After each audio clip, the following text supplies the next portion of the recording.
The Suns are now just 2 wins away from delivering Phoenix its first ever NBA championship.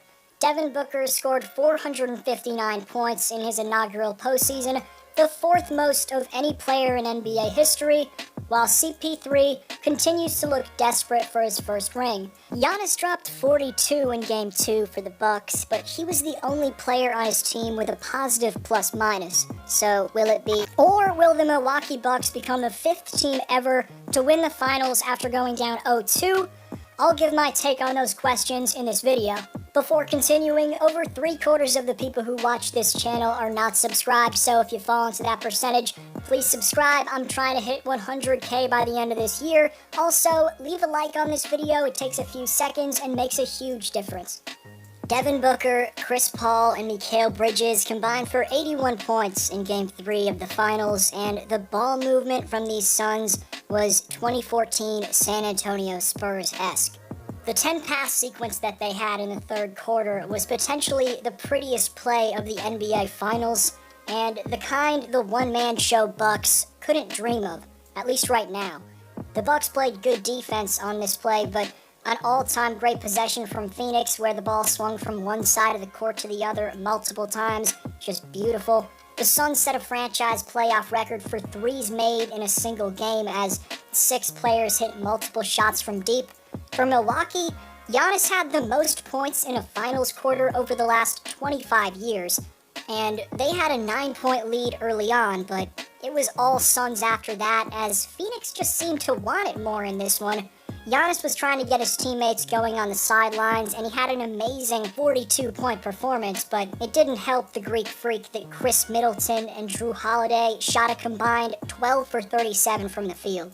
But man, even if they shoot a bit better, you could tell that Booker and Paul are far more locked in than 2 of the Bucks' top players in Middleton and Holiday. Specifically, Booker's Mamba mentality has been prevalent.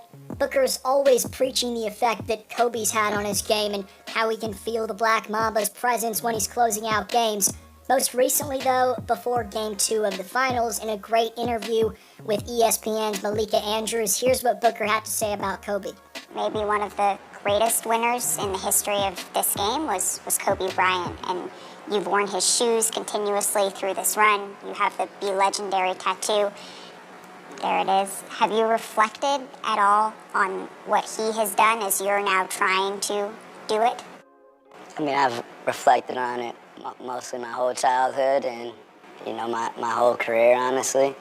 And, the things that he's done, anybody might not be able to reach that, but just taking bits and pieces of, the approach, the mentality, the competitive nature of it, and just trying to implement it into not just my game, but into the team. You don't have to be a basketball player to understand what Kobe has done for, people's mindset and approach to the game. So, that's what, I'll probably take most from him.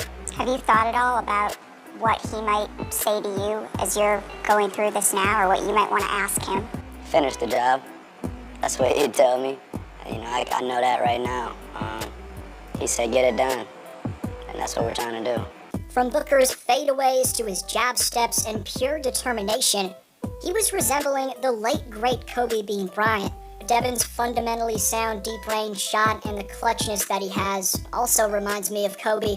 Watch how he comes off a screen right here, switching gears before stopping on a dime to break Jeff Teague, before crossing over and seamlessly keeping his balance for a pull-up 3.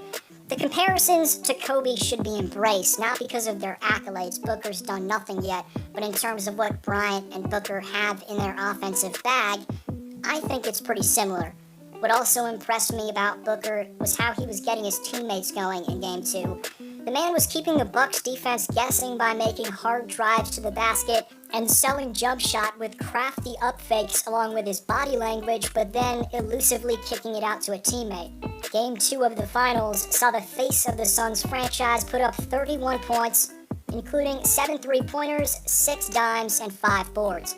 Chris Paul added 23, 8, and 4 as he and D-Book made history. Booker and Paul scored the most points by a starting backcourt in the first 2 games of a finals since starters were tracked back in 1971. What made things even more tough for the Milwaukee Bucks was that the Suns' role players were stepping up last night. Jay Crowder dropped in 3 first-half triples after not making a field goal in Game 1.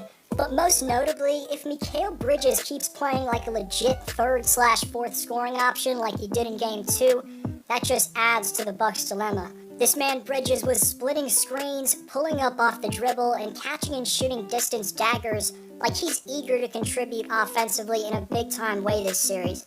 Additionally, DeAndre Ayton continued his stellar playoff run as, even though he only had 10 points, he was tied with Booker and Crowder for the highest plus-minus of any player on the floor in Game 3.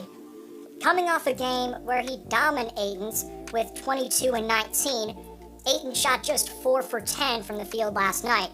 The Suns have never been closer to an NBA title. That's not bad for a team whose coach told them earlier this year that they had the sorriest starting lineup, but obviously that forced the players to figure things out. It gave them an edge.